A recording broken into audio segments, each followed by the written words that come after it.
The views and opinions expressed by contributors on the Spoon River Gothic podcast are their own and do not necessarily reflect the position of the host. Material heard on the Spoon River Gothic podcast is intended for adult listeners. This podcast deals with mature topics that may not be suitable for all listeners. Listener discretion is advised. This is Spoon River Gothic, narrative of a double homicide.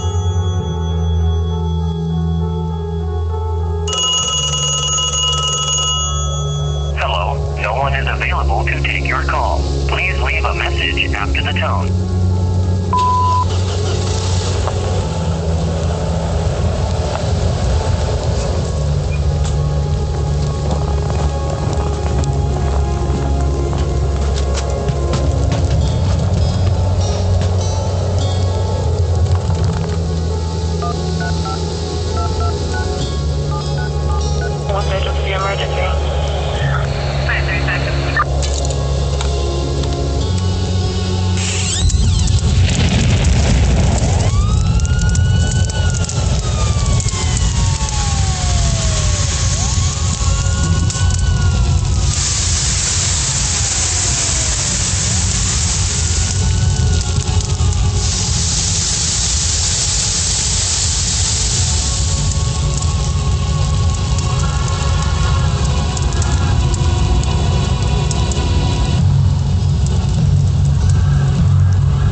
The Indian summer sun would have been bright, dark shadows cut out of lone trees, crossing the prairie with the day, a sundial telling not only the time, but direction.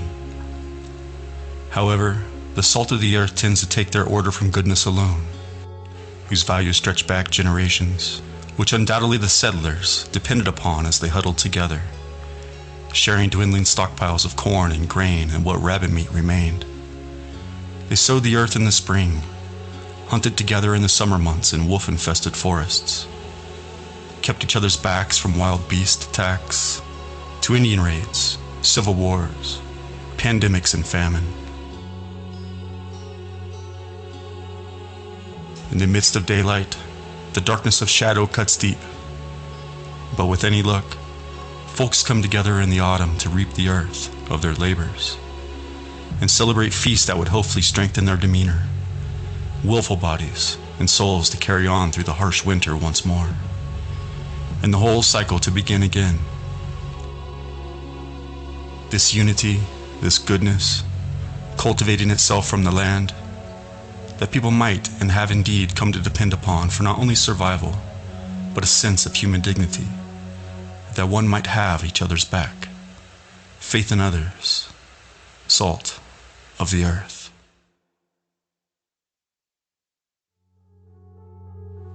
At a century and a half, and in the summer of 1992, Harold Fishire undoubtedly did not have to think twice about his moral direction when he checked the Duracell battery and the smoke detector above the door leading into the bathroom from the kitchen, ensuring it would still work before leaving his late mother's apartment once and for all. Harold had moved all of her things out of the home now that she had passed, having lived there for years until her death. The apartment was warm with her lingering presence and that of the Indian summer. And in the winter, the overactive boiler, which had lent her to keep a window cracked open even during those frigid months, made for a toasty home year-round. The plaster was loose on the wall beside her bed, caused by water damage during the tornado of '75. And there were cracks in the living room under the wallpaper, from where water had seeped in through the ceiling tile. Harold glanced around at the apartment, where he had invested his own labor and money, as the bank had been reluctant to invest in the upkeep of the property that it held in a trust. Harold, having checked the smoke detector, despite the fact he would never set foot in his mother's apartment again, walked away assured, believing that he had done what was right by him, without thinking, as his best was to have the back of the next tenant who would move in, whomever it might be.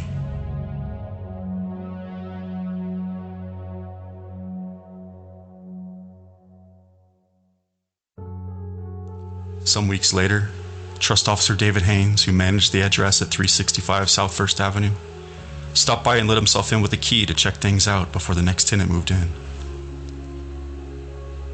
But what David had not done was check the smoke detector.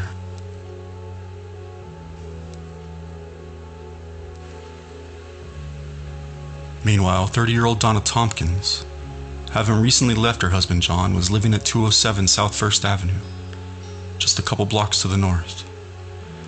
Carrying a toddler up and down the stairs to her second-story apartment had grown burdensome, and struggling financially as a single parent, she wanted a ground-floor apartment that was a bit easier on the wallet and the back.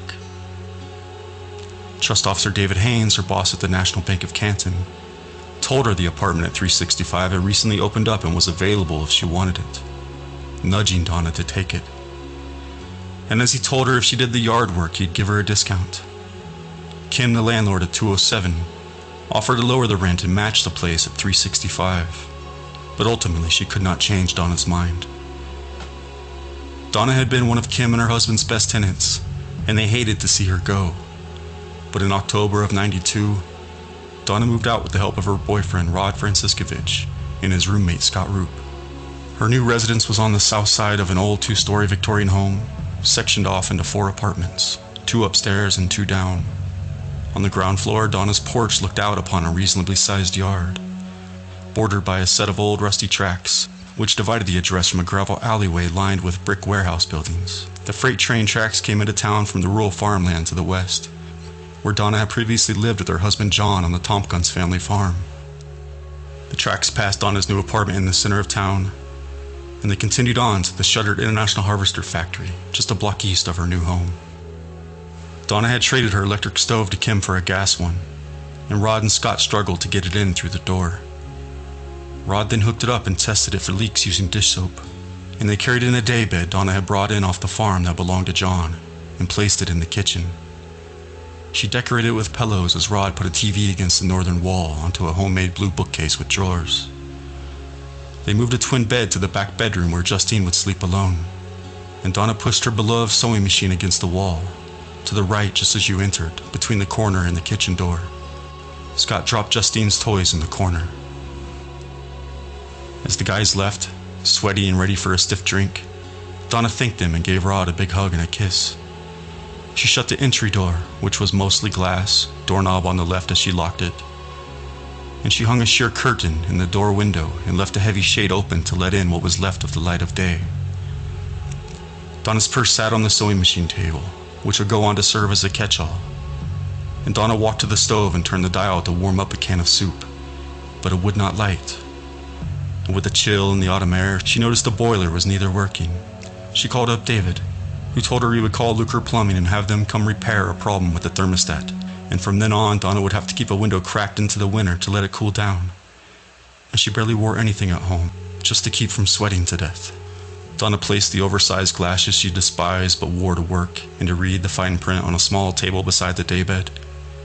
She stood in the small living room separated from Justine's bedroom by a walk-through bathroom and decided what she needed was a couch. Donna plugged in the answer machine and recorded a new message as a testament to new beginnings.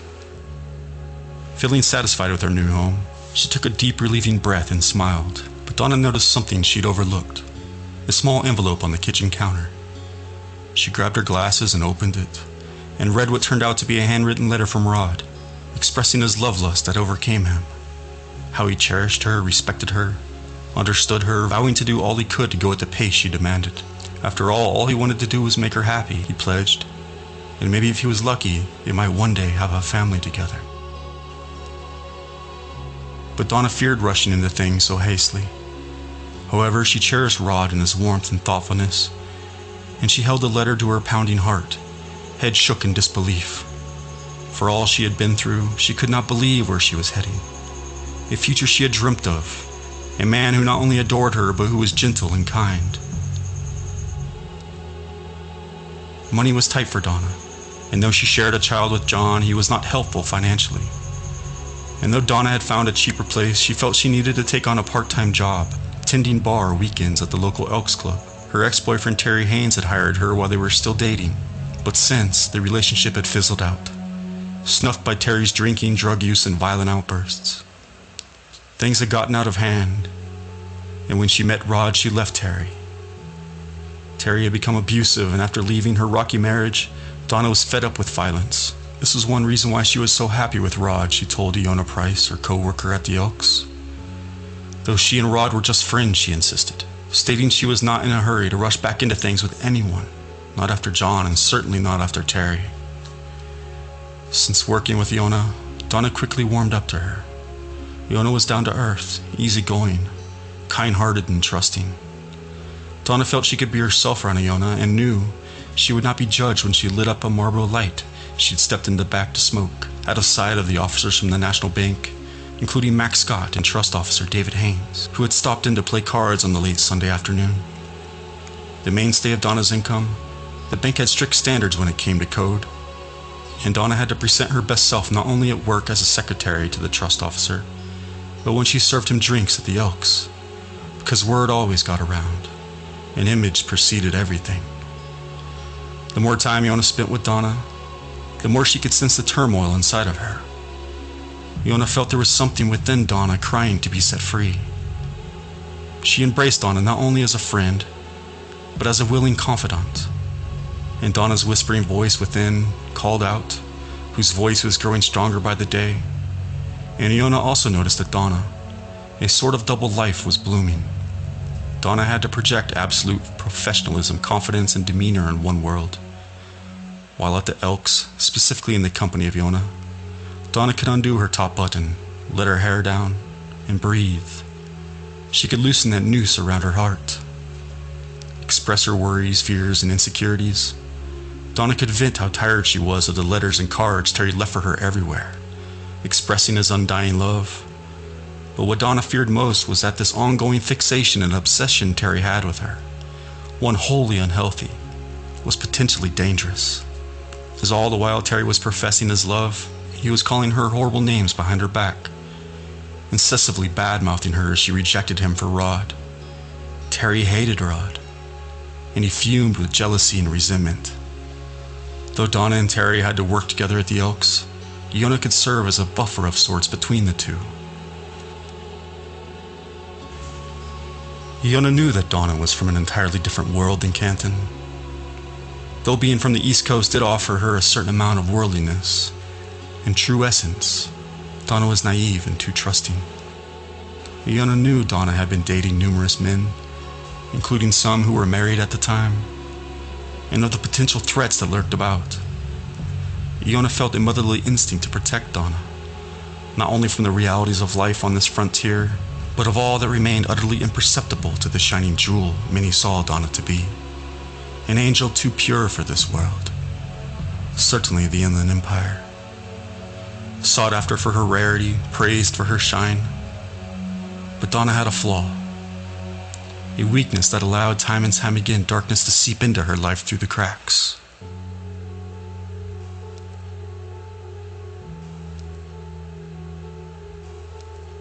In a sense, Iona was the friend Donna never had, and exactly the friend we all need. That one genuine, special someone who can draw the realness out of our souls to the surface. To be there in times of tears and times of joy, to mourn and to celebrate. And after work, the two would let loose and crack jokes at the bar over cigarettes. Over the cards Iona would draw out, turn over, peering into fortune and future. And after the officers had gone home, the weirdos from the bank, as Donna referred to them, the two could finally let loose. Iona knew that John was always running Donna down. As Donna switched from Miller Lite to Canadian Mist and Diet, Iona had Donna's back and invited her to grab a bite to eat before the liquor went to her head, or possibly to her heart. Donna was looking awfully thin after all. Possibly stress, the ongoing divorce, not eating right, or the thyroid issue she'd been struggling with recently. The two ended up a barbecue roundup on the south side of town, where the speckling of homes turned gradually industrial, sheet metal and gravel, and then swiftly rural, where the blacktop ran parallel to a set of tracks, carrying on into the Midwestern horizon. The two sat at a booth near a man Iona recognized, Donnie Bull, who sat with his new girlfriend Rochelle Hillemeyer and longtime pal David Nill. Donnie worked at Wright's Furniture with Iona's husband Mike Price, and remembering that Donna wanted a couch, she introduced her to Donnie. Donnie told Donna it just so happens he had inherited a sofa bed from his mother, who had died just last Halloween. And immediately Rochelle stared daggers into this beautiful woman whose big brown eyes lit up the room. Donnie stared up in absolute awe at the angel that had manifested right here in barbecue roundup just before him. $300 and it's yours. He'd even deliver it for her. Donna was thrilled and the two shook on it. It was a deal. As Iona and Donna settled back in at their table, waiting on their drinks, Iona spotted Donna giving Donnie a long, flirty look over her shoulder, and Iona leaned forward and whispered, "Don't ever let that man in your apartment if you're alone, you hear me?" But Donna shrugged it off as she thanked the waiter for her Canadian Mist and diet, giving Donnie another blush smile as Rochelle dug her elbow into his ribs. Returning to work at the bank Monday morning, Donna was asked to see Officer Max Scott in his office. Mr. Scott informed Donna that he and the other officers were concerned about her Sunday shifts bartending at the Elks, as they might interfere with her duties on Monday mornings at the bank. Donna was taken aback, confused, and disappointed, as she realized there was no bargaining room, and what was being spoken was being said between the lines. It would be appreciated if she did carry on at the Elks to simply serve tables. It was classier. Bartending was not an acceptable role for any employee. It was below them. After all, many wealthy members of the community held their life savings in trust at the bank, and they must be able to see in the character of those responsible for their livelihoods that their money is in good, clean hands. With these demands clearly on Donna's mind, assaulting that inner self that already felt so strangled, Donna on the exterior threw on that warm smile, though feigned, that smile the clients so adored. Donna needed to blow off some steam that night and called up Iona, got a babysitter, and went over to her house for a few beers. Those damn creeps at the bank, they were driving her up a wall. Iona's husband Mike was there too, and knowing Donnie had a thing for Donna, called him up. And when Donna heard that Mike had invited Donnie over, and then filled up with that wondrous feeling of butterflies fluttering about. And as Donnie arrived with a six-pack of Bud Light, Donna squirmed on the couch cushions and batted her eyes back in his direction. The sexual tension in the air could have been cut with a knife, as it was thick and everyone could sense it. Donnie was a handsome man after all, well-built, stacked with muscles from moving furniture with Mike, and stints in the county jail weight room, where he'd stack every plate and impress the other inmates with his sheer strength. Donnie had a head of dark hair, sideburns, and a thick mustache. He was a man's man, and it was no wonder Donna could not keep her eyes off of him. And Donna, well, she was a beaut, there was no question about that. Italian, exotic in Donnie's eyes, long, anxious legs that built up static on the cushions, glistening lips that sipped away on whiskey.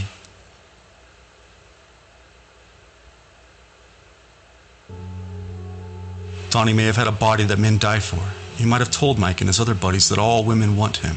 Still, on the inside, Donnie was little more than a child, emotionally stunted, and thought to be dim-witted and awkward by most he'd grown up with. Donnie was a Canton boy, Donna an East Coast implant. And Donnie had never seen anything like her, and as he sipped on his beer, avoiding the whiskey that would make him howl at the moon, he gathered the liquid courage he'd need to move over and plop down next to her. But hell, Donna didn't mind. She ate it up. And as the four laughed and joked and threw back their drinks and smoked away, speaking their minds without restraint, without boundaries, with no officers lurking about, no rules, no code, no conduct, Donna was alive and had never felt so free.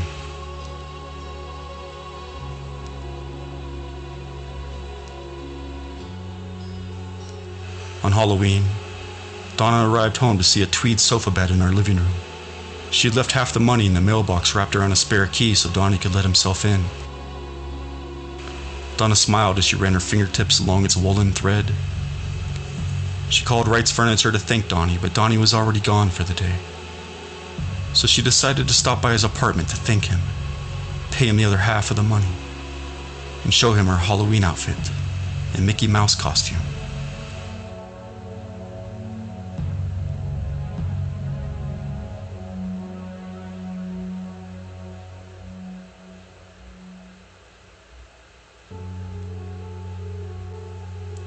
The brick sidewalk outside of Donna's apartment, covered in fallen leaves, crunched and rambled upon by an army of monsters, devils, and demons coming for candy.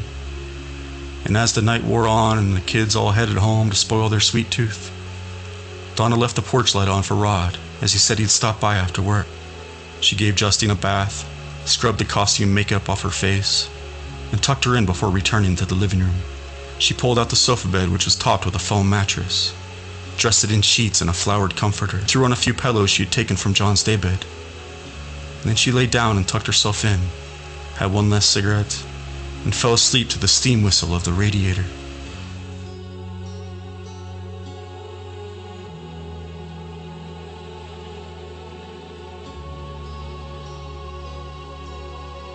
At 10 p.m., Rod Franciscovich left work at Office Max in Peoria.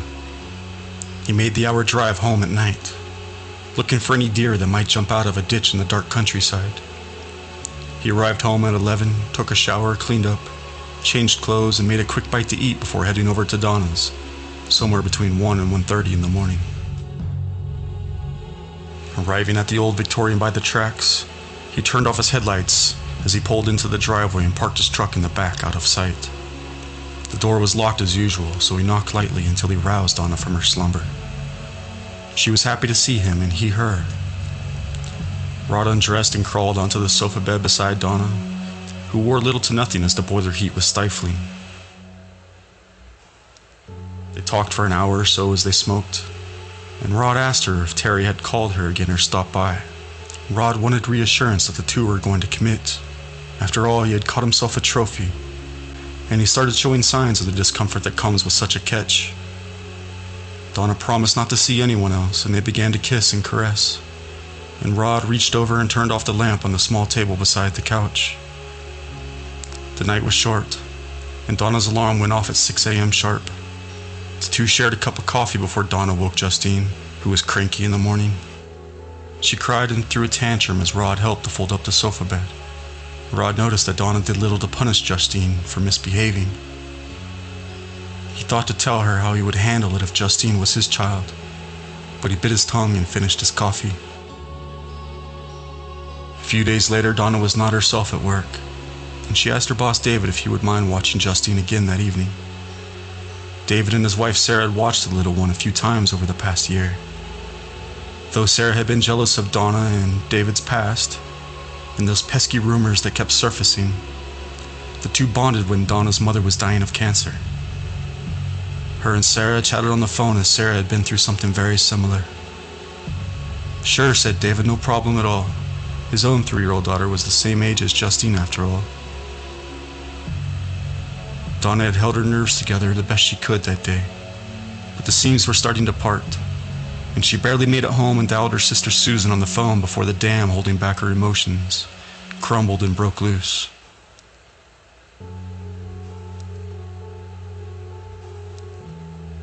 Her period was late, she told Susan, who sat on the other end of the line in a different time zone. All Donna had managed to push down, to hold hostage inside, was erupting across that long-distance call. She was scared out of her mind. The last thing in the world Donna wanted was another child.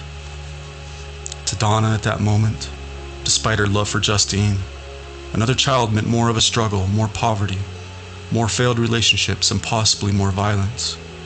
And certainly more shackles, more dreams that would spill through her fingers like sand. Like the sand that already poured through the hourglass, as Donna sensed that her time was running out, and her opportunities were dwindling. That she would be nothing but a failure to her father, that she would never be able to live up to his expectations, and that she would yet again disappoint him. Her sister Susan did her best to calm Donna, but Donna was shaken to her core. And when Rod arrived that night a little after 1, as he knocked lightly, Donna was lying there wide awake. She could not sleep. And when she opened the door, Rod was surprised to see her in a robe he had tried to disrobe from her body after they had shared a smoke. But Donna stopped him as he grew excited, craving that Playboy model she had long been deemed to possess by the men of Canton. Stop, wait, I need to tell you something. We need to talk. Rod was taken back and perplexed as all of his own fears jumped out in front of him like a deer on the night highway.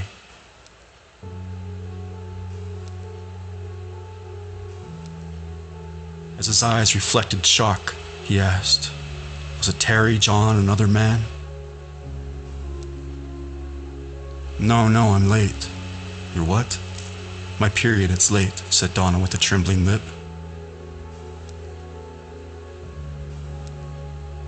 Had Rod not seen the initial problem? Yes, an unexpected child might disrupt things, but was it really an accident? She had let him make love to her unprotected after all. And also, they had committed to one another. Things were moving forward, he felt. A future together was on the horizon, a family, maybe a baby, perhaps even marriage. Wait. What happened to taking it slow?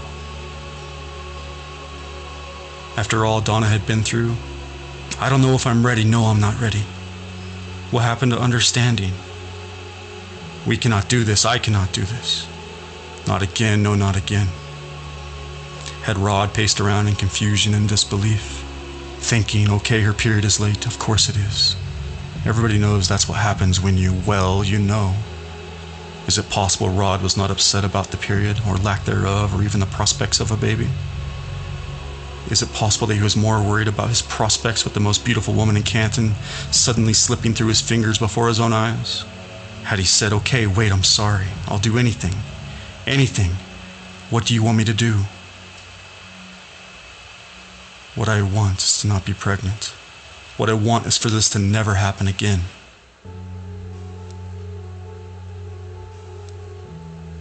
Had he promised, okay, we will take care of it. We'll be more careful next time. We will never let this happen again. I promise, I swear, just don't. Don't what? Don't what? Had Rod paused at that point? With a sudden realization, and asked Donna with wide eyes,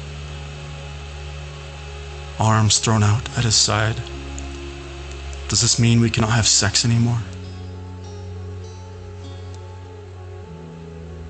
Had his mind raced as he tripped over one of Justine's toys, lashing out? Had he said, if this was my child, I'd punish her for misbehaving?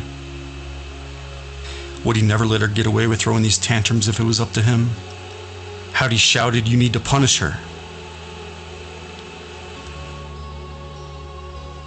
Had Donna cried at these words? Had she found a crack in the threshold? Was the darkness spilling in once again?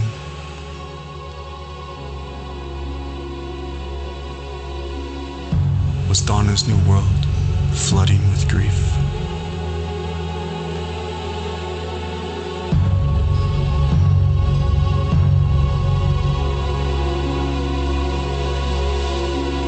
I'm Corey Zimmerman, and this is Spoon River Gothic.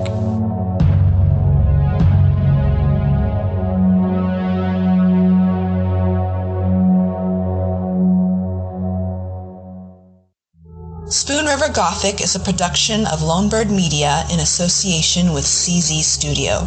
The show is produced by August Olson, editing, directing, and producing by Corey Zimmerman. Audio mastering and engineering by E. Mastered. Research is done by Anne-Marie Cannon, Chelsea Mesa, and me, Jinra Illustrissimo. Spoon River Gothic is written and hosted by Corey Zimmerman. You can follow the show at czstudio.works and read the blog at spoonrivergothic.com. Show some love by leaving us a rating or review on Spotify, iHeartRadio, Apple Podcasts, or wherever you get your podcasts. And stay tuned for the next episode as we dive deeper into the Donald Bull case. Thank you for listening. This is Spoon River Gothic, narrative of a double homicide.